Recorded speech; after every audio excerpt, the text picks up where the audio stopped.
नमस्कार दोस्तों, आप सभी का स्टडी फॉर यूपीएससी सेशन में स्वागत है।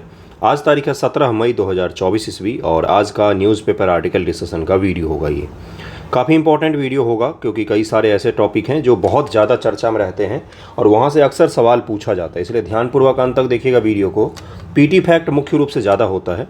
एक बहुत ही बड़ी विडंबना होती है कि 6 मंथ का आपका मेंस का पूछा जाता है, 6 मंथ का करंट अफेयर मुख्य रूप से। वैसे तो उससे पहले के भी रेफरेंस लेकर आपसे सवाल पूछे जा सकते हैं, लेकिन मुख्य रूप से 6 मंथ का मेंस में सवाल पूछा जाता है।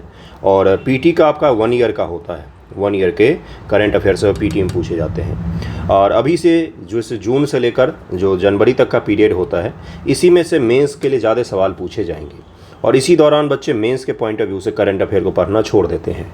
तो आपको फिर पीटी के बाद मेंस के लिए अलग से करंट अफेयर तैयार करना पड़ता है, इसलिए डिटेल पढ़ा कीजिए किसी भी टॉपिक को, ताकि आपका मेंस के लिए भी तैयार हो वो चीज़ और पीटी के लिए भी तैयार हो वो चीज़। ओके, ज़्यादा इंपॉर्टेंट होगा इसी पीरियड का जो करंट अफेयर होता है।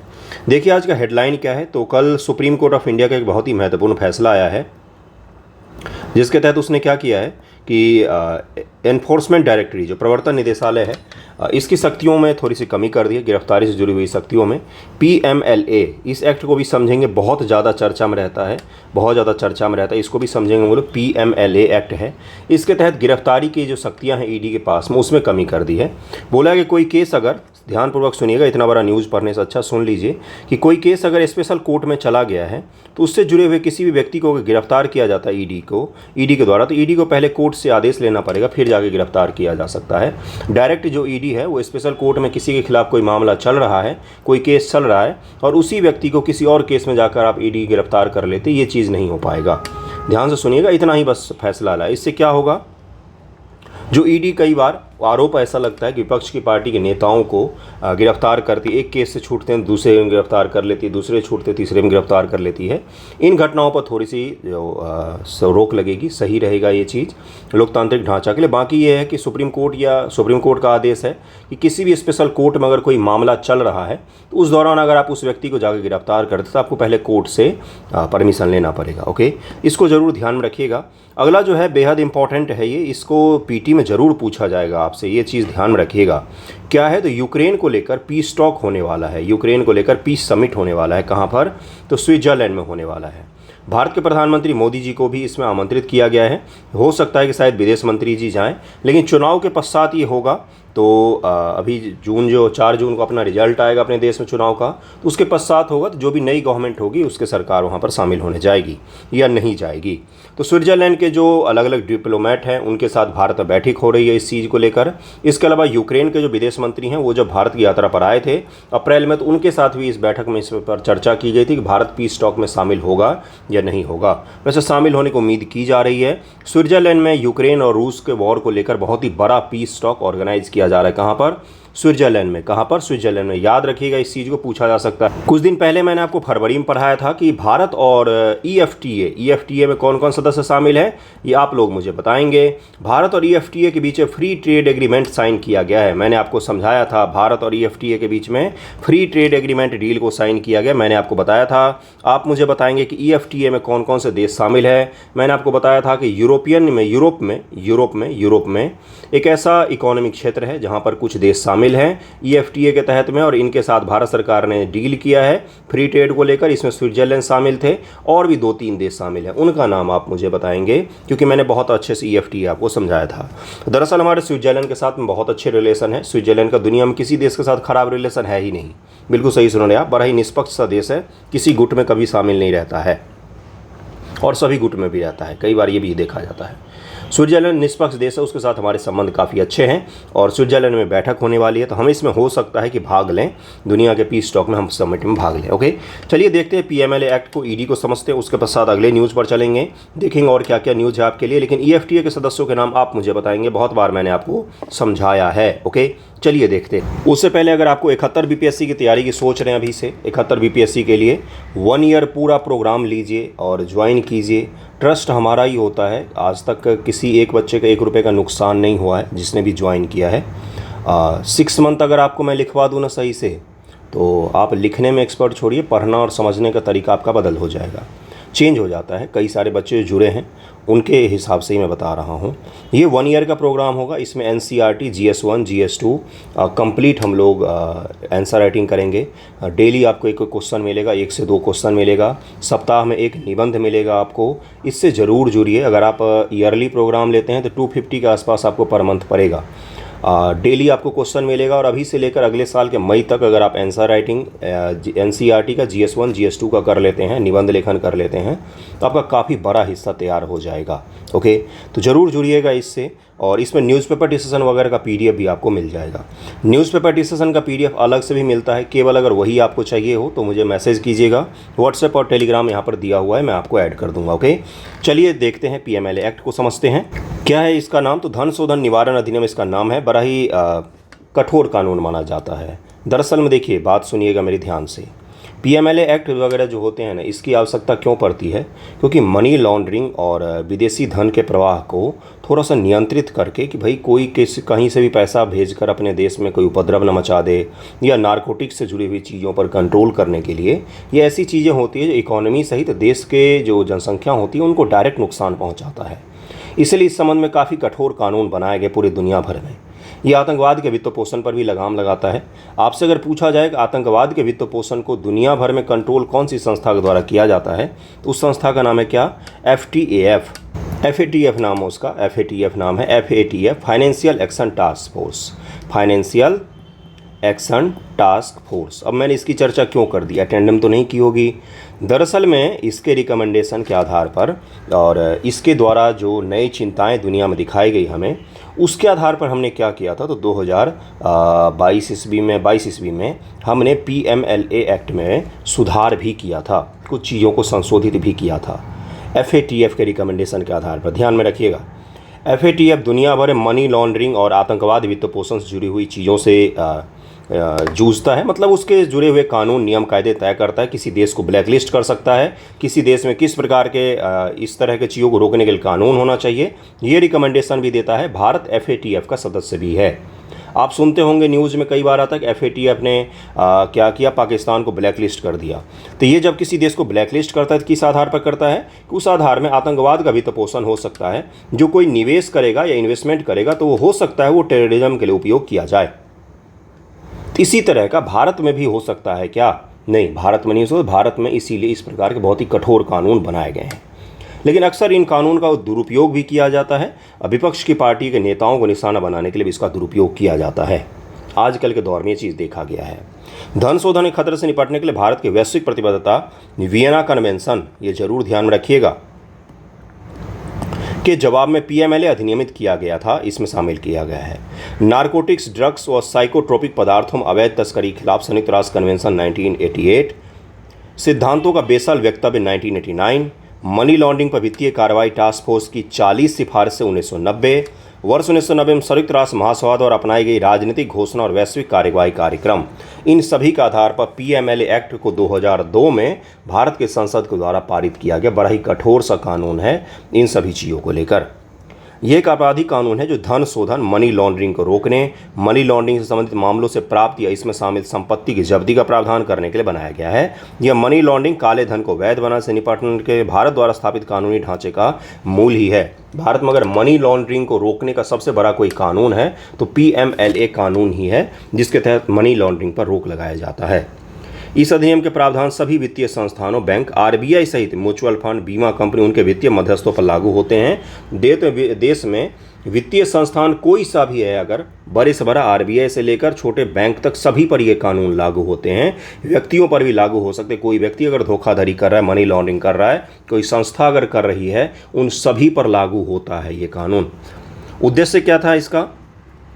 आपराधिक गतिविधियों के माध्यम से शोधित, उत्पन्न या अर्जित किए गए अपराधों की आय को जब्त करना, अधिकृत करना, मनी लॉन्ड्रिंग, आतंकवाद वित्त पोषण की रोकथाम के लिए कानूनी ढांचा स्थापित करना, मनी लॉन्ड्रिंग अपराधों की जांच, अभियोजन के लिए तंत्र को सुदृढ़ और बेहतर बनाना, मनी लॉन्ड्रिंग और संबंधित अपराधों के विरुद्ध लड़ाई में अंतर्राष्ट्रीय सहयोग को बढ़ाना, नियामक प्राधिकरण, इन्फोर्समेंट डायरेक्टरेट। अब इसी को सबसे बड़ा नियामक प्राधिकरण इसके लिए बनाया गया है। ये सबसे बड़ी संस्था है जो इससे जुड़ी हुई चीज़ों पर काम करती है, जिसका नाम क्या है? ED नाम है। 2014 के बाद ये काफ़ी ज़्यादा न्यूज़ में रहती है।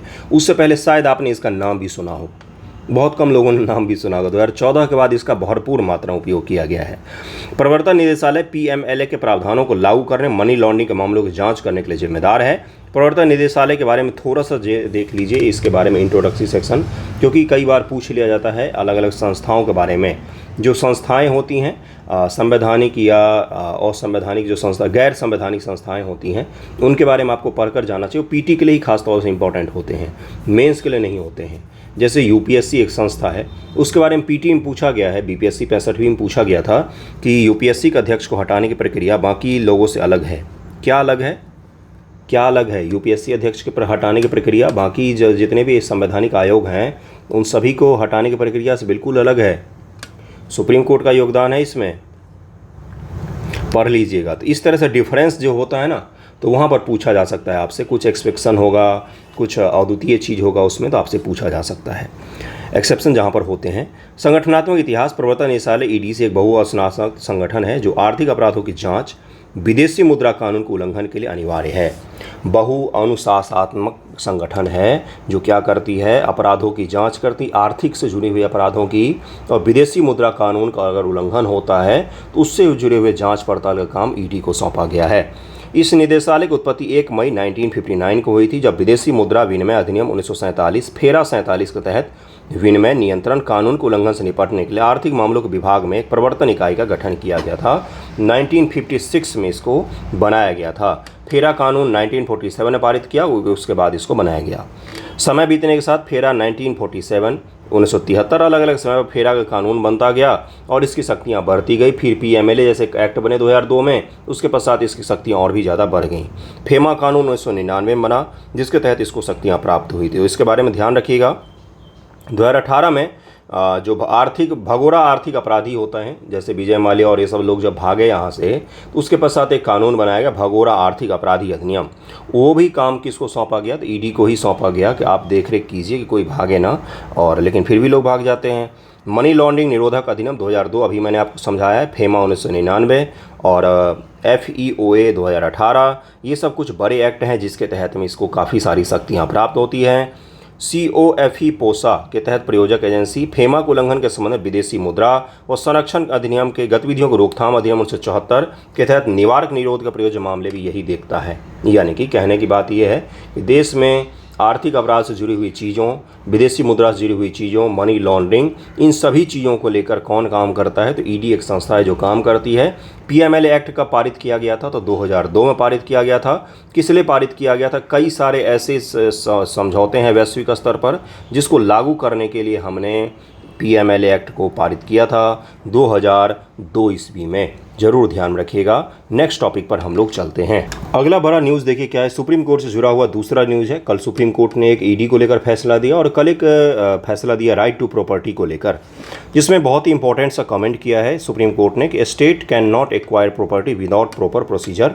इसने बोला है कि एक निश्चित प्रक्रिया के अलावा किसी भी राज्य को, राज्य का मतलब स्टेट है, आर्टिकल 12 की बात हो रही है। आर्टिकल 12 में जो राज्य की परिभाषा दी गई उसकी बात हो रही है। आर्टिकल 12 के तहत परिभाषित राज्य को किसी भी व्यक्ति के संपत्ति को छीनने का अधिकार नहीं है without following the proper procedure. अगर आपने प्रॉपर प्रोसीजर जो यहाँ पर गठित किया गया है, 7 स्टेप का प्रोसीजर, अगर आपने उसको फॉलो नहीं किया है तो आपको किसी भी व्यक्ति के प्राइवेट प्रॉपर्टी को पब्लिक इंटरेस्ट में लेने का अधिकार नहीं होगा। ये सुप्रीम कोर्ट ऑफ इंडिया का है। सुप्रीम कोर्ट ने बोला कि जो राइट टू प्रॉपर्टी है ये एक संवैधानिक अधिकार है। मैं सही शब्द यूज कर रहा हूँ, मूल अधिकार मैं नहीं यूज कर रहा हूँ, लेकिन संविधान के तहत संरक्षित एक अधिकार है। मूल अधिकार में प्रॉपर्टी जो है, राइट टू प्रॉपर्टी, ये शामिल नहीं है। 44वां संविधान संशोधन अधिनियम के तहत में राइट टू प्रॉपर्टी को मूल अधिकार से बाहर कर दिया गया था, लेकिन इसको संविधान के आर्टिकल 300A में एक संवैधानिक अधिकार के रूप में संरक्षित रखा गया है। देखिए यहाँ पर क्या बोला है सुप्रीम कोर्ट ने। सुप्रीम कोर्ट ने बोला है कि जो राइट टू प्रॉपर्टी होगा वो कॉन्स्टिट्यूशनल राइट है और इसलिए आप इसका उल्लंघन नहीं कर सकते हैं। किसी भी सरकार के अथॉरिटी, राज्य को, किसी भी राज्य को ये अधिकार प्राप्त नहीं है कि वो पब्लिक पर्पस के कारण से किसी भी प्राइवेट प्रॉपर्टी को बिना प्रोसीजर को फॉलो किए हुए एक्वायर कर ले। ये असंवैधानिक कृत्य होगा, ये नहीं करना चाहिए, ऐसा संभव नहीं होगा। अगर इस तरह के कृत्य किए जाते हैं तो हम उस पर दंडात्मक कार्रवाई करेंगे। दरअसल कोलकाता का एक केस था जहां पर कोलकाता म्युनिसिपल कॉरपोरेशन को बोला गया है कि जो विक्टिम है उनको आप 5 लाख रुपए पे कीजिए क्योंकि आपने उनका नुकसान किया है, ऐसा सुप्रीम कोर्ट का आदेश है। तो इसको ज़रूर ध्यान में रखिएगा। राइट टू प्रॉपर्टी क्या है? एक संवैधानिक अधिकार है जो आर्टिकल 301 के तहत में संरक्षित है, मूल अधिकार में शामिल नहीं है। मूल अधिकार में शामिल था लेकिन 44वें संविधान संशोधन के द्वारा इसको मूल अधिकार से बाहर कर दिया गया और इसको आर्टिकल 301 के तहत में एक वैधानिक अधिकार, एक संवैधानिक अधिकार के रूप में संरक्षित किया गया है। इसके अलावा सुप्रीम कोर्ट ने एक और शानदार सा कमेंट किया कि जो राइट टू प्रॉपर्टी है एक संवैधानिक अधिकार के साथ साथ ह्यूमन राइट भी है, ये मानव अधिकार भी है। क्या बोला उसने? ध्यान से सुनिएगा, ये सब शब्दावली आपको यूज करना है आंसर राइटिंग में।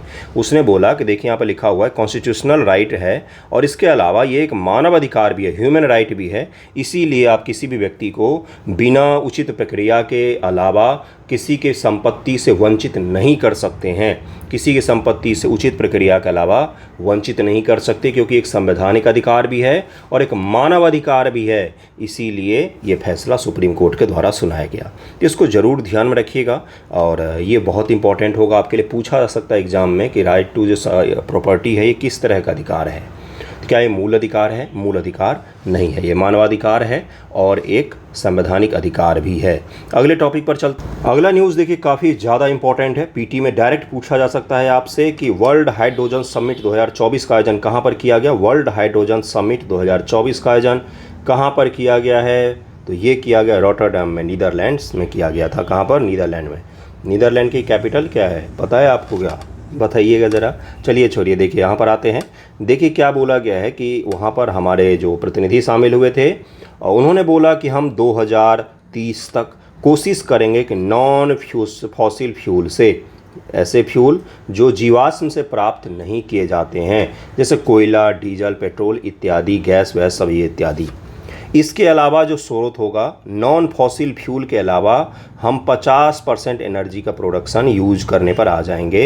50% तक हम 2030 में इस तरह की ऊर्जा का उपयोग करना चाहते हैं जिसका 50% जो हो नॉन फॉसिल फ्यूल स्रोत से प्राप्त होता हो। ऐसा किसका बोलना था? जो हमारे वहाँ पर प्रतिनिधि शामिल हुए हैं। कौन? तो जो नवीकरणीय मंत्रालय के सेक्रेटरी हैं वो वहाँ पर शामिल हुए थे। इसके अलावा देखिए अब ये इस तरह का जब भी ऑर्गेनाइज किया जाता है समिट, तो वहाँ पर अलग अलग देश अपना अपना मंडप लगाते हैं। मंडप का तात्पर्य अपना अपना एक स्टॉल लगाते हैं जहाँ पर दिखाते हैं देखिए हमने अपने देश में कौन कौन सी नीतियाँ चलाई है।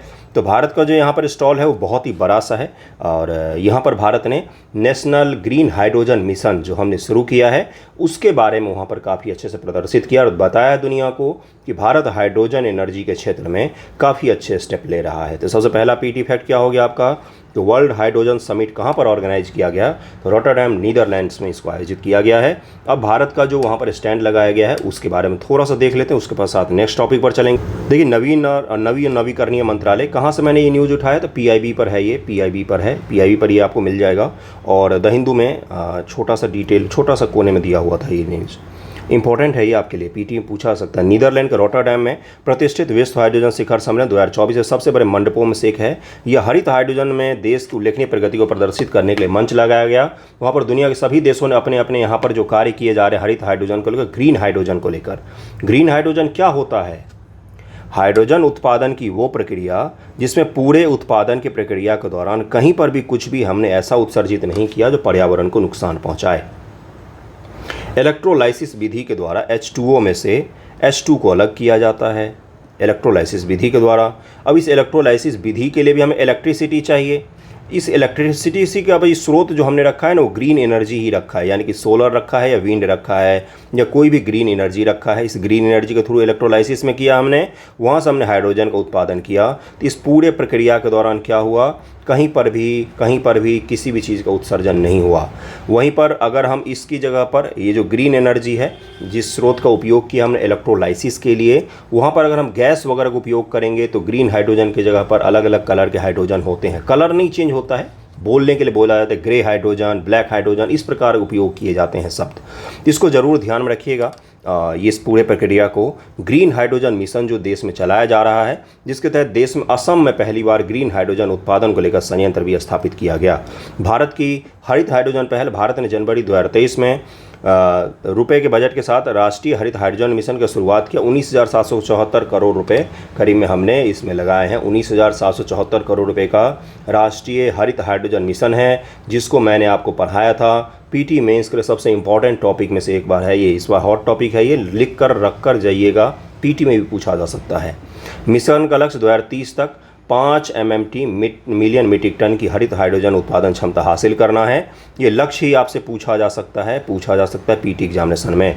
वर्तमान में 4,12,000 टन ग्रीन हाइड्रोजन उत्पादन क्षमता और 1500 मेगा टन इलेक्ट्रोलाइजर विनिर्माण क्षमता स्थापित करने के लिए निविदाएं प्रदान की गई हैं। असम में हमने इसका उत्पादन शुरू किया, अभी हमें बहुत काम करना है।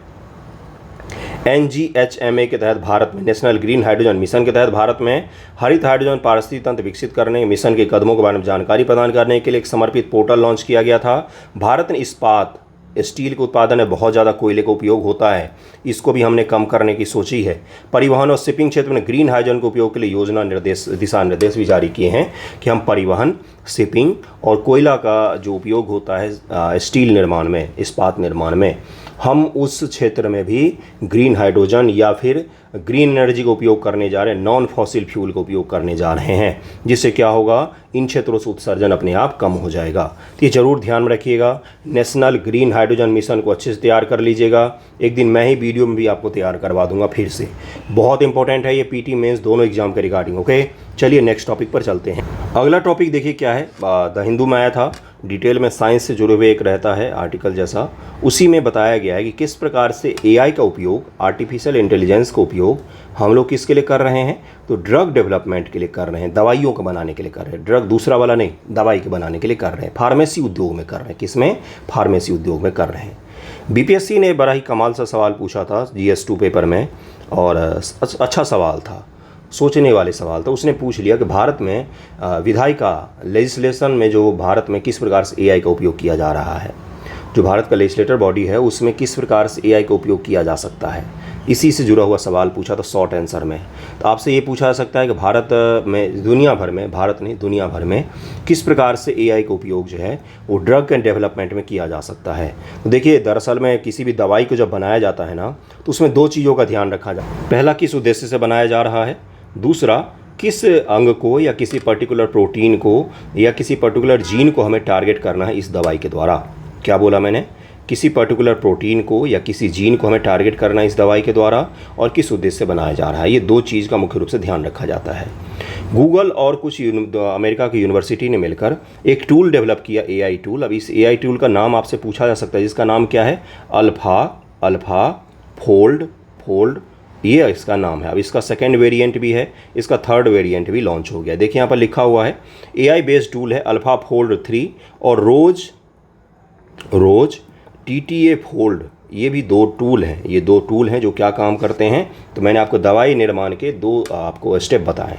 जैसे दूसरा स्टेप मैंने क्या बताया, टारगेटेड प्रोटीन, किसी टारगेट को, किस प्रोटीन को टारगेट करना है, किस जीन को टारगेट करना है, ये रिकॉग्नाइज करने का काम इस टूल के द्वारा आसानी से किया जा सकता है। कितनी मात्रा में डाला जाए, कहाँ पर डाला जाए, किस प्रकार से किया जाए, इस चीज़ को टारगेट करने के लिए, ढूंढने के लिए, रिसर्च करने का काम अब एआई के द्वारा किया जा सकता है।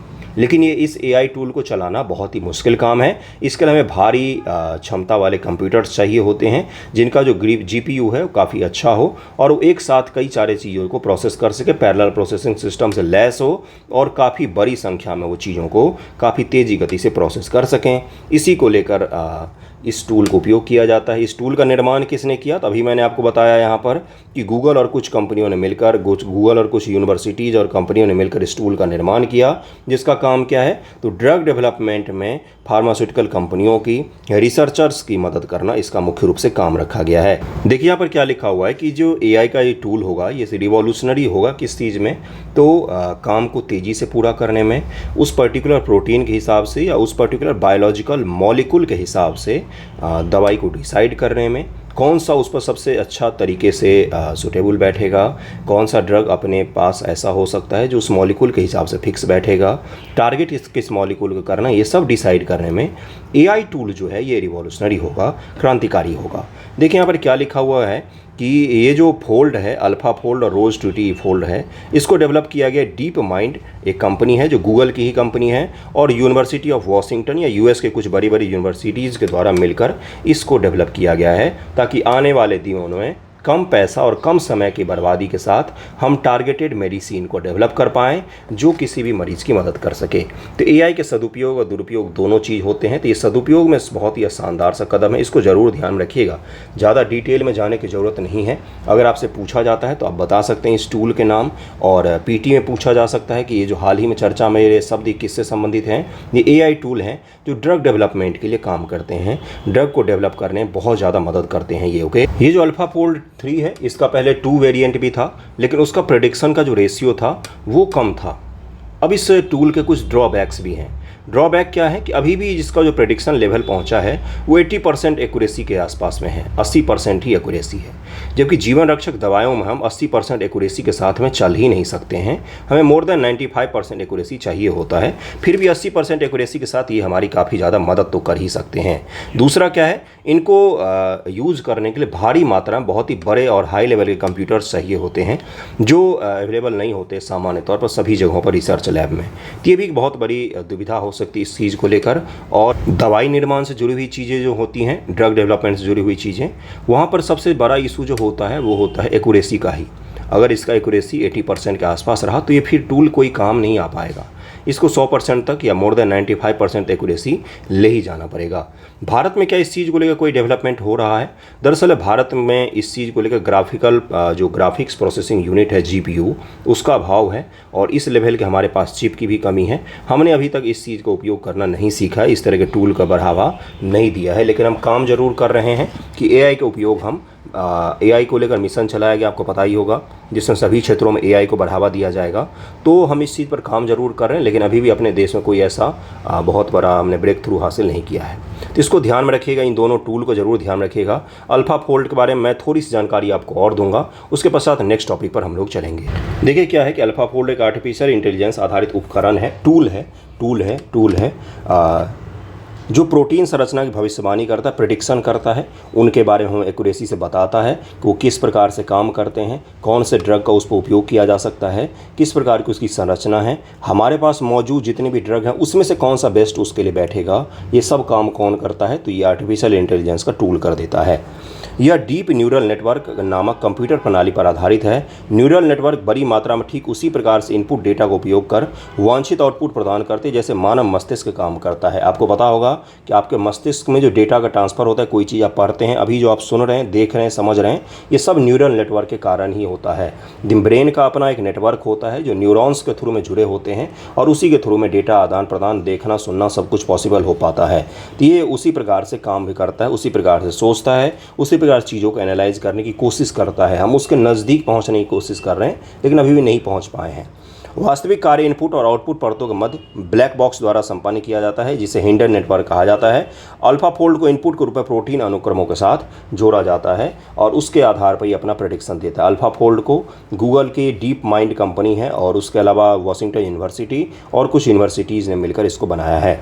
इसको ज़रूर ध्यान रखिएगा। नेक्स्ट टॉपिक पर चलते हैं, वेरी वेरी इंपॉर्टेंट है आपके पीटी के लिए। अल्फा फोल्ड और रोज 3 TTPA, ये जो दो टूल अभी मैंने आपको बताए हैं, इसके बारे में आपसे पूछा जा सकता है पीटी एग्जामिनेशन में। ओके, अगला न्यूज़ देखिए क्या है कि एक बड़ा ही साधारण सा सवाल मैं आपसे अगर पूछूं, इलेक्शन कमीशन के पास में क्या किसी पार्टी को डी रजिस्टर करने का अधिकार है? रजिस्ट्रेशन करने का अधिकार तो होता ही है भाई, कि कोई पार्टी जाके पॉलिटिकल पार्टी, जैसे मान लीजिए आप कोई पार्टी बनाना चाहें, जैसे यूपी में एक बड़ा ही शानदार सा पार्टी बनाया है कुछ लोगों ने, और इस बार पार्टिसिपेट भी कर रहे हैं। वो है पुरुषों का अधिकार से जुड़ी हुई पार्टी। बिल्कुल सही सुन रहे हैं आप, सर्च कीजिएगा, न्यूज़ आया था तो मैंने पढ़ा था उसके बारे में।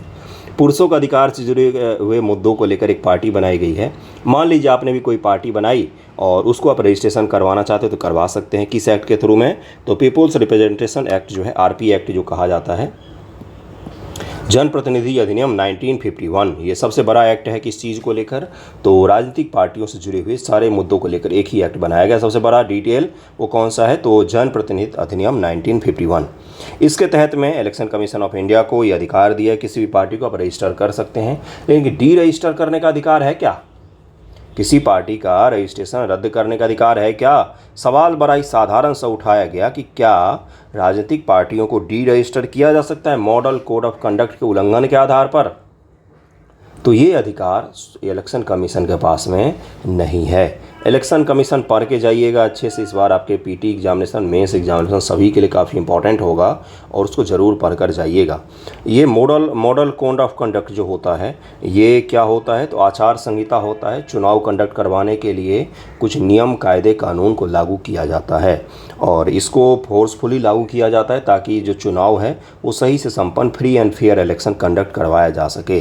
अब सवाल यहाँ पर ये उठा कि भाई अगर कोई पार्टी, कोई नेता बड़े जो हैं वो अगर मॉडल कोड ऑफ कंडक्ट का उल्लंघन करते हैं तो सुप्रीम इलेक्शन कमीशन के द्वारा किस प्रकार से फैसला लिया जा सकता है? तो कोई बड़े नेता अगर उल्लंघन करते हैं तो इलेक्शन कमीशन क्या कर सकती है? उन पर प्रतिबंध लगा सकती है कि आप क्या करेंगे, आप 4 दिन तक प्रचार नहीं करेंगे, या इस पूरे फेज के दौरान आप प्रचार नहीं करेंगे, या इस पूरे इलेक्शन के दौरान आप प्रचार नहीं करेंगे। जैसे किसी नेताजी ने हेट स्पीच दे दिया तो उस नेताजी पर प्रतिबंध लग जाता है कि आप 24 घंटे तक आप पब्लिक के सामने नहीं आ सकते हैं, आप प्रचार प्रसार नहीं कर सकते हैं चुनाव में। तो ये इस तरह का प्रतिबंध लगता है, आपने सुना होगा, कई बार लगाया जाता है इलेक्शन कमीशन के द्वारा। लेकिन किसी पार्टी ने अगर उल्लंघन किया है तो उस पार्टी पर क्या कार्रवाई हो सकती है? क्या उसको डी रजिस्टर किया जा सकता है क्या? इससे जुड़े हुए चीज़ें जो हैं वो पूछी गई इलेक्शन कमीशन से। तो देखिए यहाँ पर क्या है कि इलेक्शन कमीशन ऑफ इंडिया को ये अधिकार नहीं दिया गया। आपको पता ही होगा किसी पार्टी को रजिस्टर या रिकॉग्नाइज किस आधार पर किया जाता है? तो स्टेट पार्टी का आधार पर रिकॉग्नाइज किया जाता है या नेशनल पार्टी का आधार पर रिकॉग्नाइज किया जाता है। स्टेट पार्टी होती हैं पर्टिकुलर किसी राज्य से जुड़ी हुई हो सकती हैं। इसका क्राइटेरिया है, वो क्राइटेरिया कौन पढ़ेगा?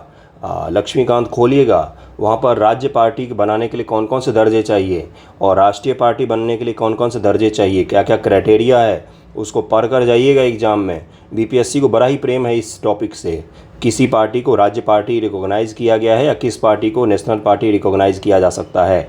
3% वोट चाहिए, इतने राज्यों में आपकी उपस्थिति होनी चाहिए, इस तरह की चीज़ें होती हैं। और राज्य पार्टी और नेशनल पार्टी के आधार पर उनके जो वोटर लिस्ट जारी, स्टार कैंपेनर की लिस्ट जारी की जाती है।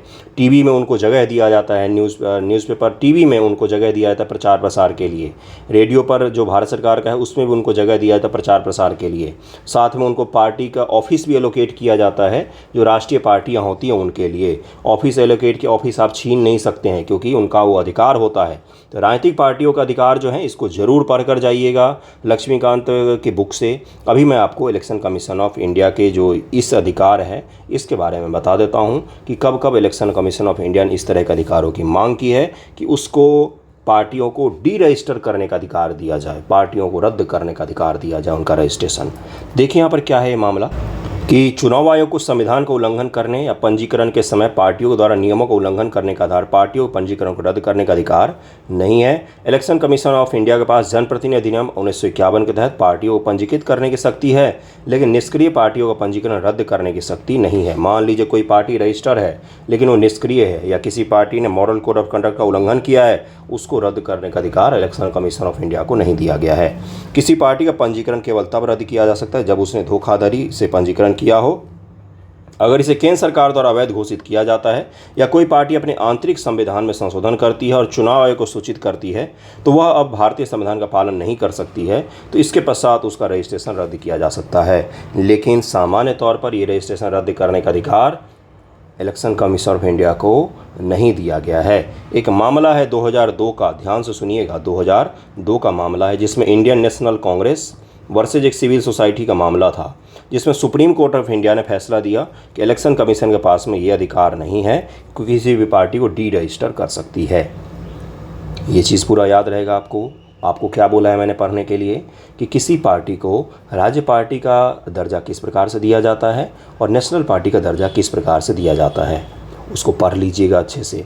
मैंने आंसर राइटिंग में पूछा भी था बच्चों से, तो उसको ज़रूर अच्छे से कवर कर लीजिएगा। नेक्स्ट टॉपिक पर चलते हैं। नेक्स्ट टॉपिक तो है ही नहीं, आज तो यहीं तक था, तो यहाँ पर वीडियो ख़त्म होता है। रिवीजन ज़रूर कीजिएगा। मैंने हर बार रोज़ बोलता हूँ एक ही चीज़, कई सारे लोग इरिटेट भी होते होंगे।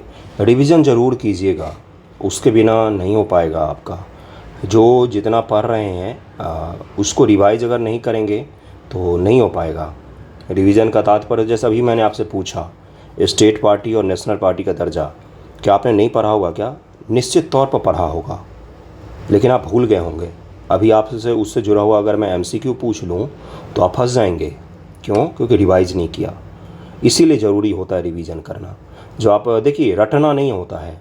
जो आप किसी चीज़ से 1 बार 2 बार 3 बार गो थ्रू होते हैं, 4 बार होते हैं, तो उसके कुछ कीवर्ड आपके ध्यान में रह जाएंगे। तो फिर जब आपके सामने क्वेश्चन आएगा ना, तो आप उसको एलिमिनेट कर पाएंगे। बार बार मैं बोलता हूँ कि याद करके PT पास करना संभव है ही नहीं। PT पास करने के लिए फैक्ट के साथ साथ क्वेश्चन करने की टेक्निक भी ज़रूरी होती है। और कम पढ़ने में भी आप PT पास कर सकते हैं अगर आपके पास वो टेक्निक डेवलप है तो। और दूसरा क्या मैंने बोला है हमेशा, कि खुद को थोड़ा सा कूल रखने की कोशिश कीजिएगा। अभी से प्रैक्टिस कीजिएगा इस चीज़ की कि किसी भी सवाल को देखकर पैनिक ना हो। ठीक है? 150 सवाल कम से कम पढ़ सकें एग्ज़ाम में, इस लायक तो बन ही जाइएगा। क्योंकि पिछली बार 100 से कम 100 सवाल पढ़ के बच्चे आए थे एग्ज़ाम में, उससे ज़्यादा पढ़ भी नहीं पाए। ठीक है, तो यहीं तक था वीडियो। फोकट का एडवाइस मैं देता रहता हूँ ऐसे ही। थैंक यू सो मच आप सभी का वीडियो देखने के लिए।